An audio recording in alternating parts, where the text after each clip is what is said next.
system, a bunch of holons interacting together, right? So a system has some key parts, and it's important to kind of get your head wrapped around what the key elements are, because we're going to move this to our minds and how they work, and then we're going to move it later in the program to success and how it works and what to do with it. Okay? So let's draw a few elements here that could be our holon parts of our system. I'm going to draw a little triangle. I'm going to draw a circle. I'll draw a square here. I'll draw a little pentagon. It's kind of a dorky one.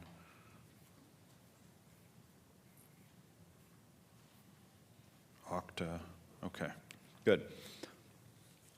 Some just little rough shapes. So these are the components of the system. All right? Got 5 components here. Which components are chosen is important. You got to have the right combination of parts. It's not just any parts. It's got to be the right combination. If you want to bake a cake, okay, you don't take a tire iron and throw it in the bowl. Right? You got to have flour and sugar and butter and whatever else you want to put in your cake. Okay, so the selection of components is key. Next is the connections and the interactions of the parts.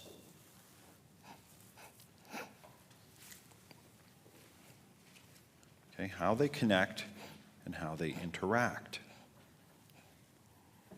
If you hire a bunch of people to come work for your business and you throw them in a room together, but you don't give them any kind of instruction on what to do, and you don't teach them how to interact with each other, and you don't set up systems to communicate with the business, it won't work out.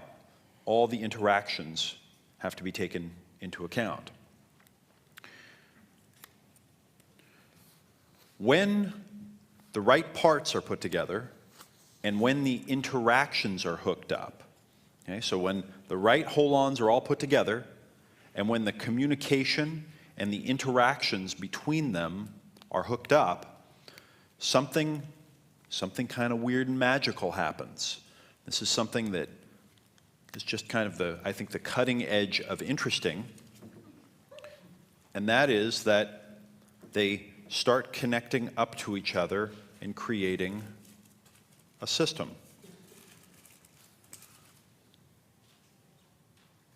But they also kind of increase by one, because you've got all the different parts, but then something bigger happens, which is the system. You take a bunch of car parts, you put them all together, you have a car. You take all the parts apart and put them on the floor, you still have all the same parts, but you don't have a car, right? You remember that? And what I think is the really interesting part of this whole, so to speak, is that you can almost kind of think of it like this. Like something much bigger emerges. And that's actually the term. When the right parts come together, they combine into something that is greater than them, but on a different holon level. On a different level. It's like a body comes together and evolves for a while, and then one of these shows up, and it's emotions, and it's the emotional brain. And then that works for a while, and then another thing emerges, which is the self-reflexive, symbol-using, reason-using cortex. So all of a sudden, these little pieces here turn into something greater. And this process of a greater property that operates on a higher level, okay, so it's one property, essentially, from many parts. It's paradoxical. This is called emergence.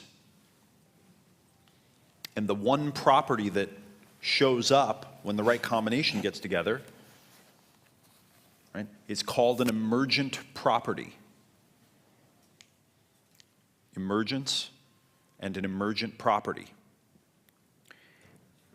And can you see this, Doctor? You see what I'm doing here? Okay, great. Yes. Right? Excellent. And this gives a nice little visual because it helps you see that these things somehow, when they're all combined, it's like a great jazz band when they come together. The listener who's out here isn't hearing a bunch of different things. They're hearing one piece of music that they're experiencing as one. But it's broken into a drummer, a piano player, a bass player, sax player, maybe a guitar player, depending. You put those 5 elements together, now you've got music. Well, each one of the parts, if you really look at it, it's also a hold-on, and it's an emergent too. That's the trick here, is that it's not just whole parts and it's not just cause effects, but this big thing that happens out here, when we're talking about a system, when we use that term system, we mean one of these. And each of the parts is also one of these, but a different one. So if you look at the keyboard player is a person, and they're a keyboard. And they're all the knowledge of keyboard playing and all the practicing, and they're the song. You following me? So they're this emergent, and there's a person in there too, by the way, which is a pretty interesting emergent property. You put those together, you get a jazz band, and you get one thing, which is one song. And what goes into creating that one song in that one moment is just, it's astounding, it's mind-boggling. And this right here, this idea of emergence, of an emergent property, something that emerges on a higher order, that in a way is much simpler. You know, kind of listening to one jazz tune is a much simpler thing. It's a single experience. It's much simpler than all those parts that make it up. And yet, that's the way that this whole reality thing and life thing seems to work.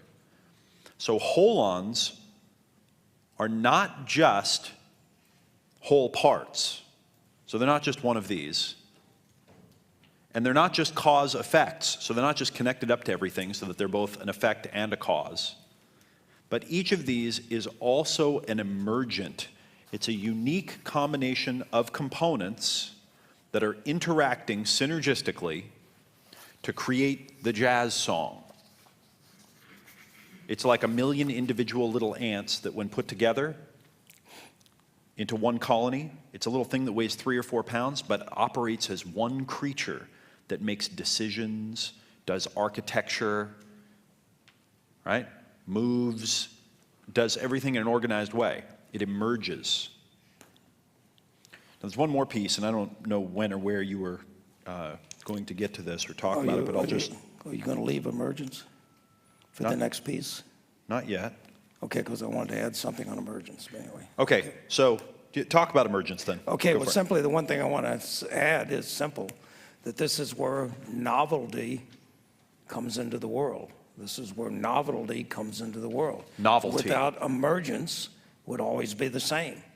But because of emergence, then suddenly things happen that we couldn't predict and we couldn't foresee, that are novel, that are new.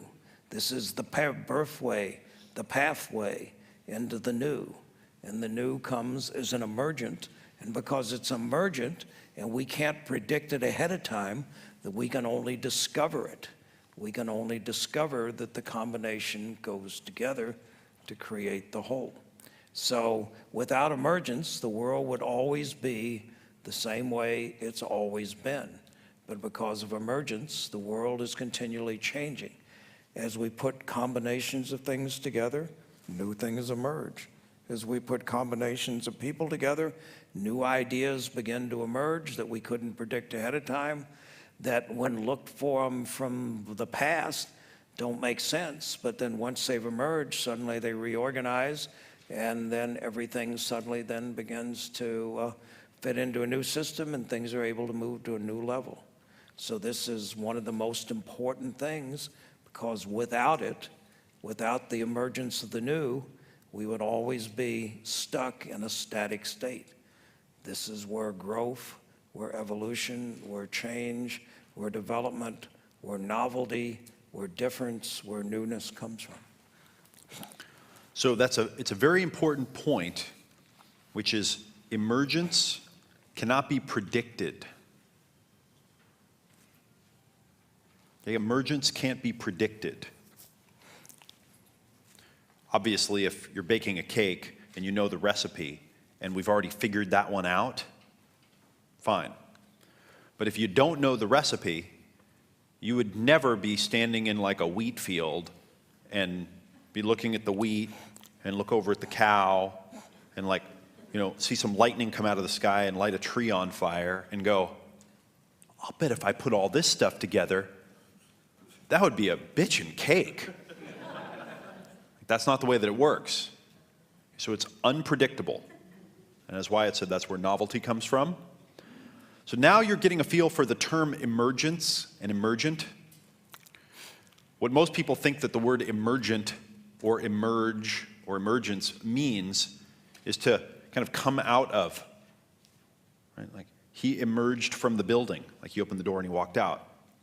When they hear terms like an emerging market, maybe another country that's growing is an emerging market for something, it doesn't just mean that they're getting some money. It means that a whole complex process is happening there where a market is emerging. So whenever you hear the word emergence, or when you start looking at the world, whenever there's novelty and whenever there's change, then you can begin to look and see what were the system, what were the combination of components that came together for that property then to emerge. And so we can see the emergence and novelty after the fact, as we said. We can't predict it beforehand. So that when a new way to look at life, whenever there's novelty, whenever there's something new, then look and ask, okay, what were the components of the system that allowed that to emerge as a new property and bring something new into the world? Change any of the parts, the whole system either stops working or changes. No one part can completely control the system because they're mutually interdependent. So can you see how this model here, this really screws up the whole cause-effect model? Single causes, single effects. That not only are we talking about that that's not the way that it is, and not only are we talking about multiple causes and multiple effects, but we're talking about you can't combine these in any way that any of them becomes this thing. You can only combine them in some way so that this thing emerges. And there are many other properties that are interesting because when this thing emerges, what it does is it kind of binds all of the elements together. It kind of marries them and fuses them, and it also negates them. It takes away their power individually, and it becomes the new thing that's running the show. And so, much more interesting as a model of life, right? Much more fascinating. And also, it helps you to understand why so many people in life are pushing on one of these elements, and they keep beating their head up against the wall trying to change it, and they're not going anywhere. Or they move this one, and then that one moves to compensate, but the whole system stays in place. Right? As my good friend Offer has shown me in Winnie the Pooh, right? He was telling me that this is one of the most profound books of all time, and he said, I'm going to show you how this works, and I'm going to decode it for you.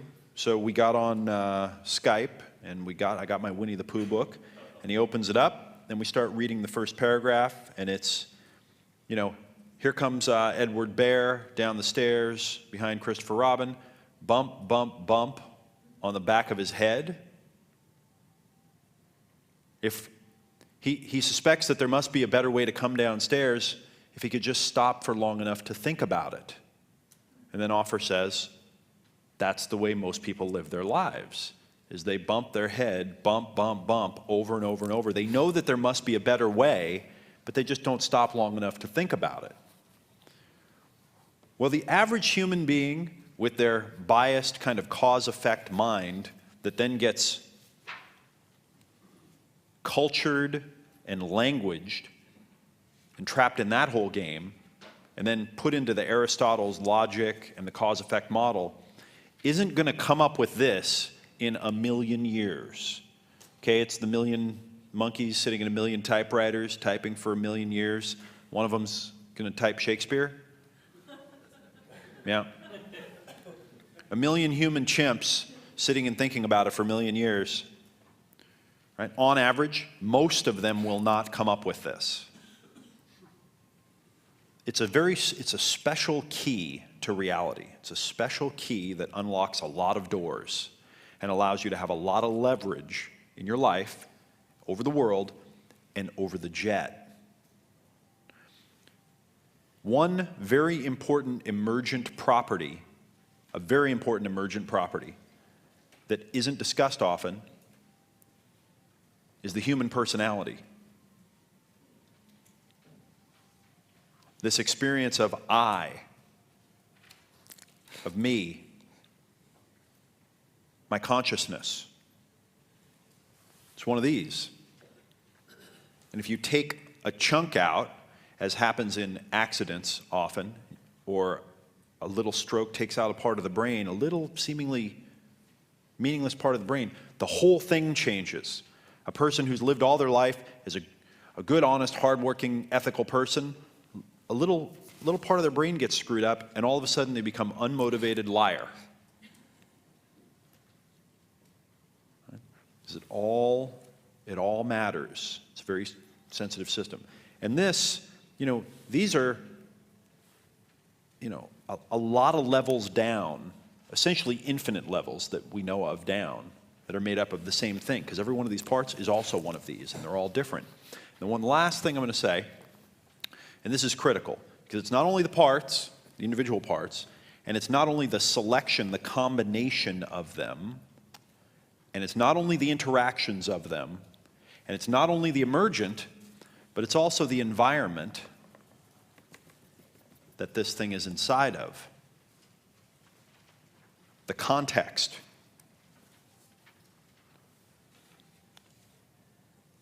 It's got to have the right environment to be able to do its thing and emerge. If you take a million ants out of the jungle and you drop them all in the middle of this room, it's not going to work out very well for them. But if you take an individual human and you take them out of their comfort zone and you put them somewhere where they're not even comfortable, a whole different personality will emerge. Okay, context is very important, and they're all interrelated. The whole thing is connected. It's one thing. All right. So that's profound. So I is an emergent property, and that the environment is absolutely critical, because the way we define the system is the boundary around the system is the environment. The boundary around the system is the environment.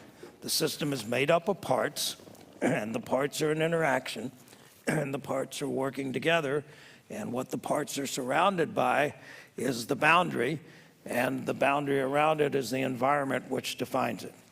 Okay, let's just talk about one more thing about parts and systems for the moment. So, we got a part, and we'll come up with the simplest part that's made up of two parts, and that the four directions that the system then can begin to move in. So, we've got a system. It's made up of parts, and there's a whole. And there's always a tension that's always going to be present in any of the system. And the tension is going to be between the partness and the wholeness. Between the partness and the wholeness. So each of the parts wants to be autonomous. They want to be separate. They want to be a separate system. The whole doesn't want parts. The whole wants all of the parts to come together and wants to focus on the wholeness aspect of the parts. And turning out, when we take this simple model and begin to analyze it in a lot of different situations, then it becomes fairly profound and explains a lot of things. Let's talk about human beings. Human beings exist in social matrices or exist in systems, and that within each of these systems, then there's two tendencies. One is the tendency to want to absorb the people into the system, into the whole, so they lose their individuality and they're only part of the whole. The other tendency is toward autonomy, where the person doesn't really want to be part of the system. They want to be autonomous. They want to be independent of the system. Ken Wilber calls this tendency what he calls agency. And he calls this tendency over here what he calls communion. So we got partness and we got wholeness, and we've always got a tension between the two. And that this balance and this tension is always going to be there. And if we go to one extreme or the other, then we get a pathology. So there are two pathologies that are always operating. One is the pathology of communion, where the individual loses all identity, they become a part of the herd, they're assimilated into the collective, and they're simply part of the collective, and there's nothing left to differentiate them out. This is one of the tendencies that NFs like to have. They like to absorb you into their collective so that you become part of their commune.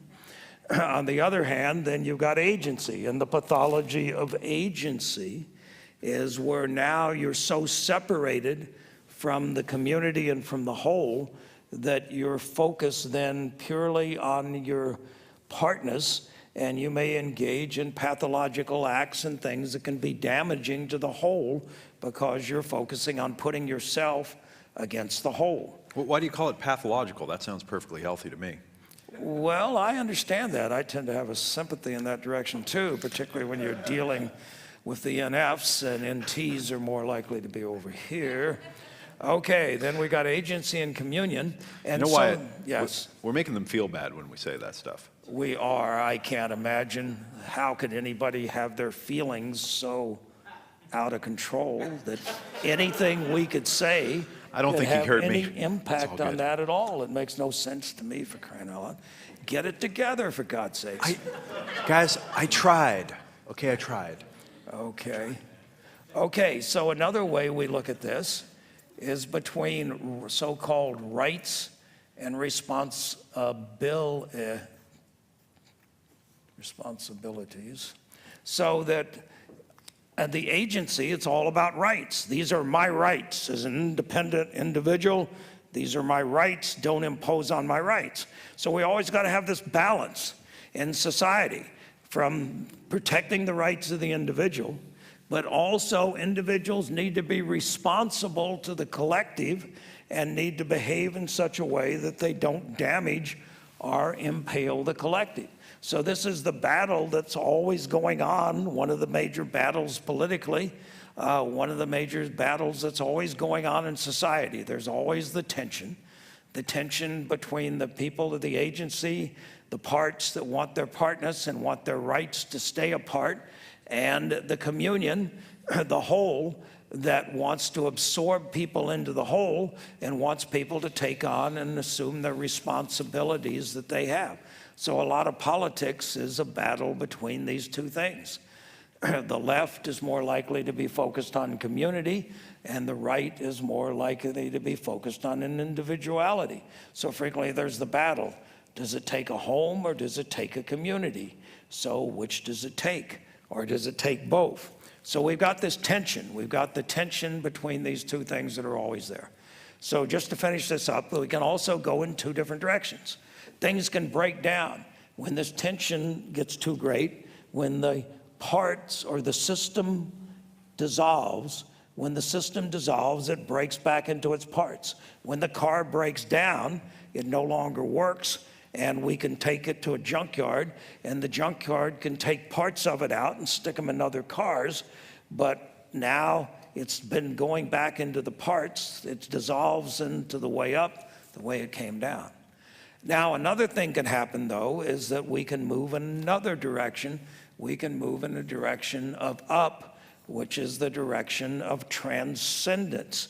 So when we move up, it's like we take these and we combine with other things, and we create a bigger whole, of which now these are a part. And the bigger whole, then, we can transform, we can move to a higher level, we can reorganize at a different level, and at a different level in which now that the whole part here, the holon, is now part of a bigger holon, and by joining a bigger holon, now it has more power, it has more scope, it has more depth, and it takes on a different role. So that systems can always move in one of these four directions. So one question for you is, what direction is your system moving in? This emergent property that Edmund talked about of the personality that you call I. So where is your I going? So interesting questions. This I that you call I is made up of parts. So who are the ship of pools that make up the parts of your I that's on the voyage? And then what does the ship look like? What does the whole look like that these things are part of? And are the parts of you then working together, or are the parts of you then working apart?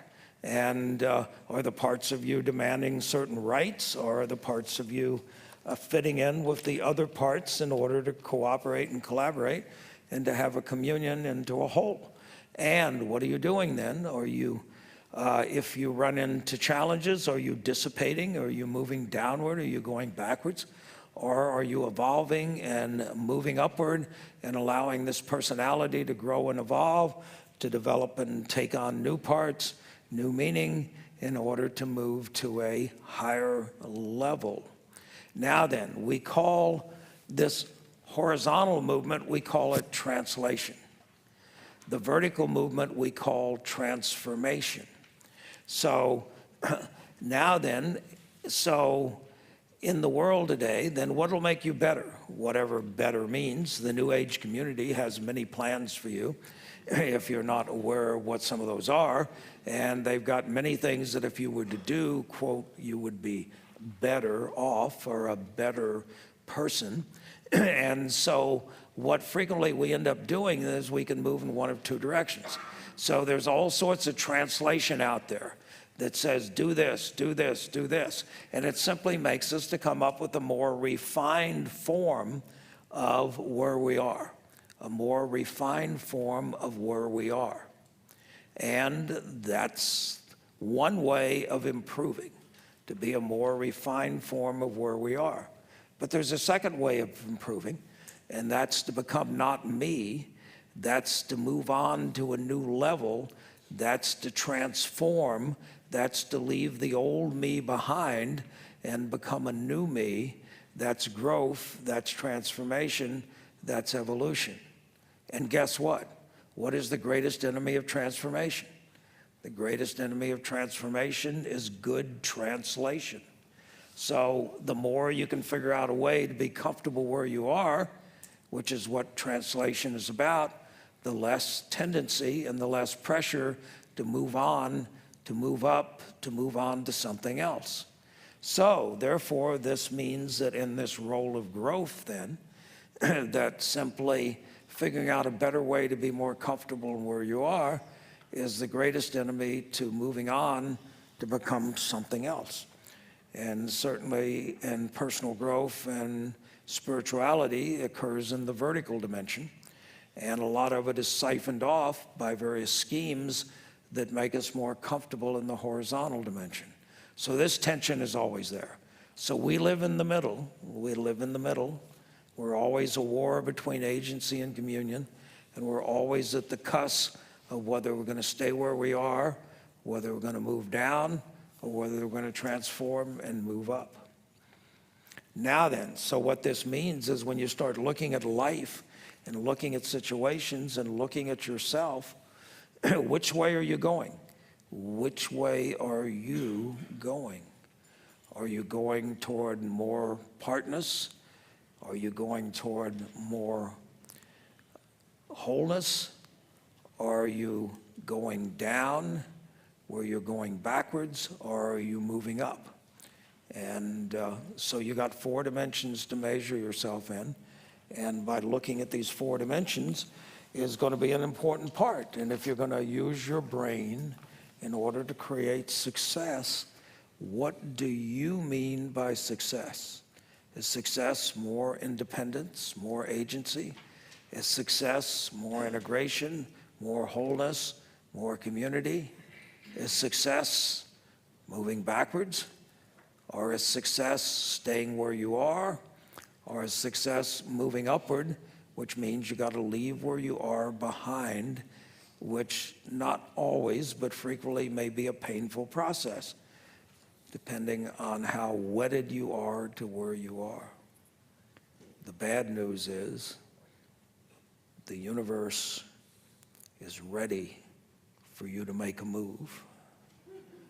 And time is beginning to put more and more pressure on the process. So ultimately, at the moment, the choice may be yours. Movement is inevitable. So do you want to get ahead of the power curve and start taking a direction to do this? Or do you just want to let the universe keep putting pressure on you till you have no choice but to move one way or another? Which way will it be? Stay tuned to find out.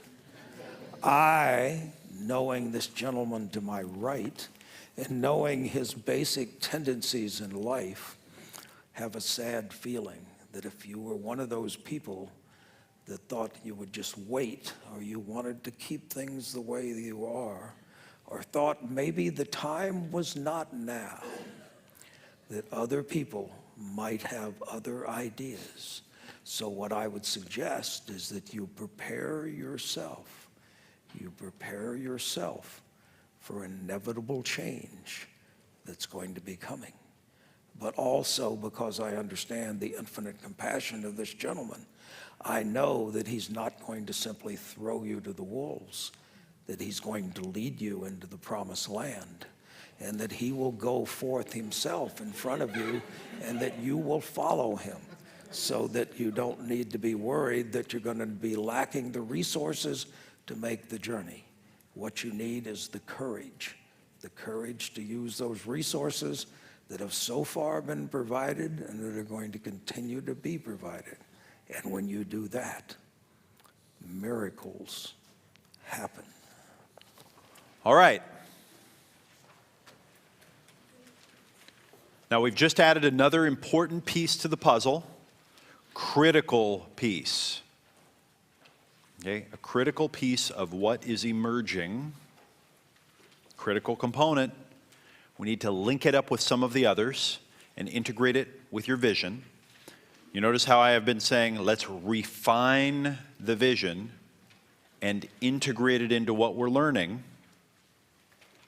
Okay, so we're doing good translation and good transformation. So let's refine our visions one more time based on what we've learned about systems and emergence. You're starting to maybe get a clue that will help you make a big jump in the creation of your vision. This was one of the big clues here. But don't worry about it too much. Just rewrite your 6 visions. If you've got a couple in each box, that's fine. We're just going to go. We're just going to do them quickly with that information incorporated, about 5 minutes. Okay? Go. All right. Who had a particularly good insight that transformed one of your visions? Maybe hasn't shared yet. Who had a particularly good one? Gentleman in the back, one right here, and right over here. Perfect. Come on up to the mics, please. Hi, my name is Kathy. I have a sense of tremendous relief because I am somebody who's an agency and I do everything, and I push, and I shove. I've won a couple Emmys, but it's all about I have to do it, and I'm responsible, and it's cause and effect, and I'm 100% responsible. So I came away with this like, wow, I can get some parts and have them help me, and just this stress just left my body. Yeah, it was amazing. Awesome. Yeah, that's good. Yeah, we humans, you know, definition, more than one, right? Yeah. And linking up with others to accomplish something as a we, right, can be very, very powerful. I'm very excited. Thank you. Yeah, good. I'm Daphne, excuse me. This is definitely, I was up here before for something else that was fine, but now I'm like, Outside the comfort zone? totally.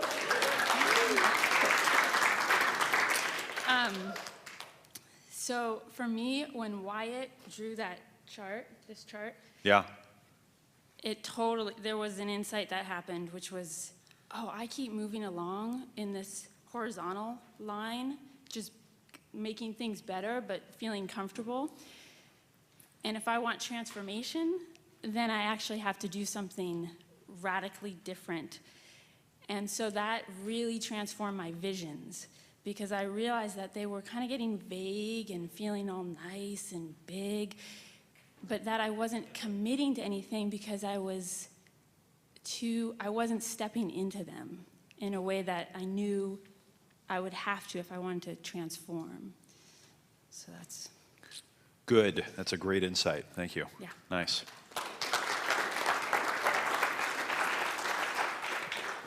Hi, Abin. Hi, everyone. My name's Nitin. For me, I think of life, my life, as being a series of jigsaw puzzles. So let's say there's a jigsaw puzzle with 80 different pieces. For me, what this day has done is it's made the pieces bigger, but the puzzle stays the same. So it's almost like there are 5 pieces now, all of which, when put together, put the puzzle together. It's still the same puzzle. So what it's done is it's allowed me to self-actualize a little bit more and understand my main priorities. And I think if I'm a little more self-actualized, which I can be in a couple of areas, I'll be able to serve my audience better. I'm a consultant.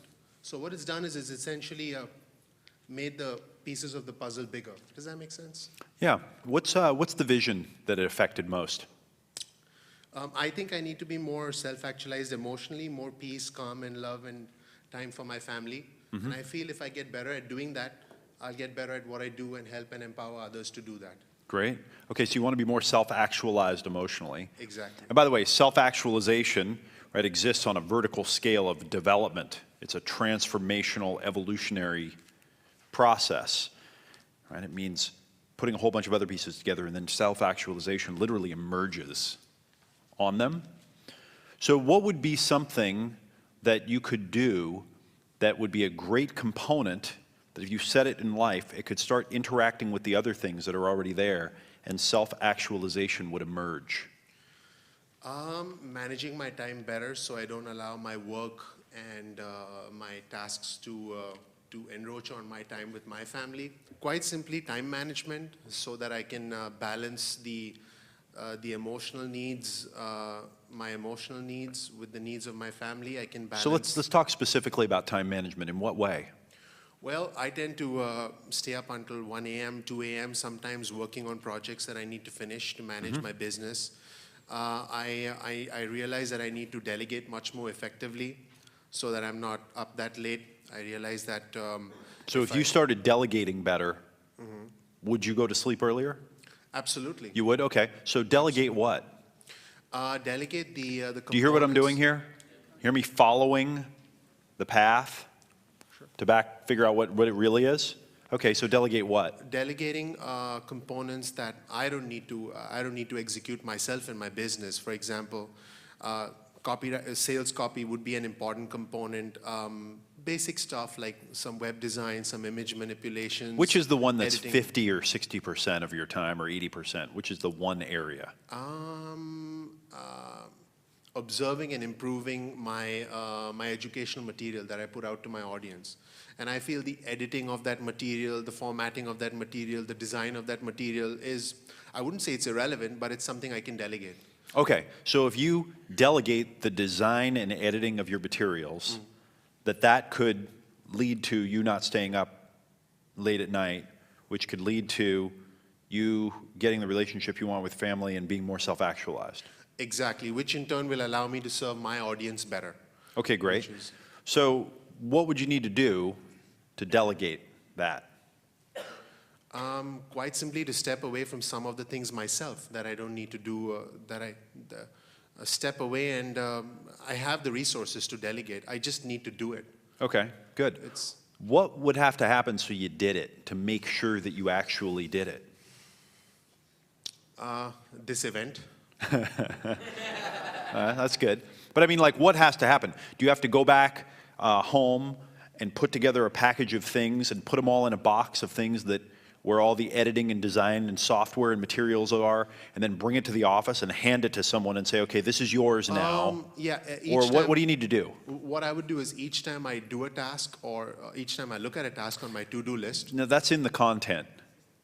Right? It's not inside there. It's some big thing you can do that's like one thing that, okay, that's it. You just, it's done. I would decide at the beginning. I'm doing the exercise that you gave us yesterday, and that's giving me more clarity. I would decide at the beginning of the day, this is what I'm doing, and I'm not doing anything else. Okay, but that's not it either, because then you can still get pulled back into it. How do you get it off your plate in a way that you can't have it back? Someone said, I want to learn that. Sure. How do you get it off your plate in a way so that you can't have it back? In other words, you mean how do you so I- take the discretion out of the mix? You mean so I step away from the irrelevant stuff permanently? Is that what you mean? Yeah, and instead of stepping away from it, maybe you have it step away from you. Well, I have that. Actually, I have those systems in place, but it's interesting. That, Well, it doesn't sound like it. okay. Sounds like you have some systems in place. By the way, thanks for playing with me. You're the first one that I'm really picking on, but we're going to turn the corner on a couple things here. I think it comes down to a deeper need to. I think I'm trying to control everything. Oh, there's something in there. I can relate to that, by the way. I got good stuff for I you. am a bit of a control freak, but I think we all are to some extent. Okay. There it is. There it is. Okay. And by the way, good. Give him a round of applause. Awesome. Is there someone that you're going to give this stuff to? Yes. Yeah? And they're on your team? Yes. Okay. Is there someone, you have a family? Yes. Wife? Yeah, she's right here. Yeah. Oh, this is great. Oh, this is great news. But we got to ask her, do you want him around the house more? Like, do you want him around the family? Yeah? You like this idea? Yeah, okay. This is awesome. We usually don't have this kind of an opportunity. No, what I would, and I'm brainstorming right now, but I'm talking about a systemic move, right? Something that really moves the system and incorporates multiple components. So one example would be, maybe you take your wife and this person to lunch or to dinner, or you organize a meeting where you've got the personal side and the business side, and you sit them down and you say, Nitin, you stand up and you say, hi, my name is Nitin, and I am a control freak. And they say, shocker, yeah, hi Nitin, right? But then you say, I just want to let you know that I know this, okay, I know this, and for me to be better for everyone, now pay attention to this, for me to be better for everyone, to make a better business for you to work in so you have more opportunity, and for me to be a better husband and father and family member and to be at home and spend more time, and very importantly for me, what I want is to be self-actualized. I've identified the most important thing I can do is take my editing and design stuff that I do as a control freak and give it to, what's the person's name? Preeti. Preeti? Yeah. Okay, and give it to Preeti. Preeti, I'm symbolically and literally, I'm giving this all to you right now. And in the presence of my wife, don't give it back to me, okay? Don't let me have it. And, okay, now you see that We could add levels to this, you know what I'm saying? We could like have you take out a check and, you know, write a check to, you know, the political party you hate, you know, that someone you know is a part of. And you know, they say, okay, now, you know, Preeti, if you see me doing this, you call them and you tell them deposit the check. You know, like we can keep adding levels to this, but we want to go to work on another level, a level other than I need to be more self-actualized, so I got to go to sleep earlier. I need to be more self-actualized, so I need to like do my time management better. I need to do so that you know what, okay, you do this, but we keep stacking the conditions until the straw breaks the camel's back and it's done. Okay? Leverage. Okay, so thank you for playing. I really appreciate it.